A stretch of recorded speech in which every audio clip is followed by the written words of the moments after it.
পূর্বশত্রুতার জের ধরে খাগড়াছড়ির মানিকছড়িতে এক কৃষকের ৬০ শতক জমির ফলন্ত কাকরোল গাছ কেটে ফেলেছে দুর্বৃত্তরা। এতে প্রায় ৮ লাখ টাকার ক্ষতির মুখে পড়েছেন কৃষক আবুল কাশেম। গত শুক্রবার যে কোনো সময় এমন ঘটনা ঘটিয়েছে তার প্রতিবেশীরা।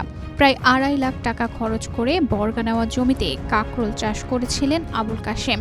টানা বৃষ্টির ক্ষতি কাটিয়ে গত ২ সপ্তাহে প্রায় ১ লাখ টাকার কাকরোল বিক্রিও করেছেন তিনি।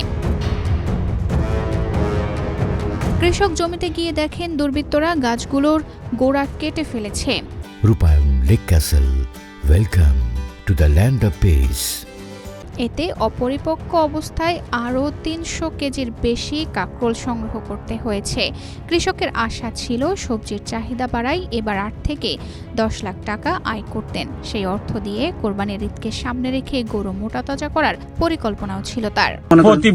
আমার প্রতিবেশী করছে, আমি সবকিছু জানি না। এখন যেহেতু আমি ধরতে পারি না, এই জন্য বলতে পারি না। প্রতিদিন আমার এখান থেকে ফুল চুরি করে নিয়ে যায়। তো আমি দোকানে বলছি আমার ফুলগুলা কে জানি চুরি করে নেয়। ফুল নেওয়া আর কারকল নেওয়া তো একই কথা। আরো কয়েকদিন আগে অনেকগুলো কারকল ছিঁড়ে ফালাই রাখছিল, আমি এই বাইরে দেখাইছি। আমি তো ভাই, অনেকের ক্ষেত নষ্ট হয়ে গেছিল।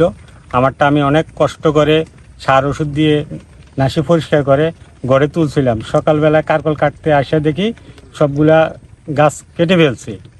আমি জানা সত্ত্বে কারোর ক্ষতি করি নেই। এখন যে আমার ক্ষতি করেছে, আমি আল্লাহ আরশের মালিকের কাছে আমি একটা আকুল আবেদন যেন তার বিচার আল্লাহ করে। আমার জানা সত্ত্বেও আমি কারোর ক্ষতি করিনি। এখন যেগুলো আছে এই এক সপ্তাহে আমি ৫০,০০০ টাকা বিক্রি করছি। সকালে ১৮,০০০ টাকা বিক্রি করছি। আর যেগুলো কাইটা রাখছি, কাটার পরে এগুলো ১৮,০০০ টাকার মাল আছে। একেবারে কমপক্ষে ৮ লাখ টাকা। ২ মাস ক্ষেত থাকলে আমার ৮ লাখ টাকা একেবারে কমপক্ষে বিক্রি হইতো।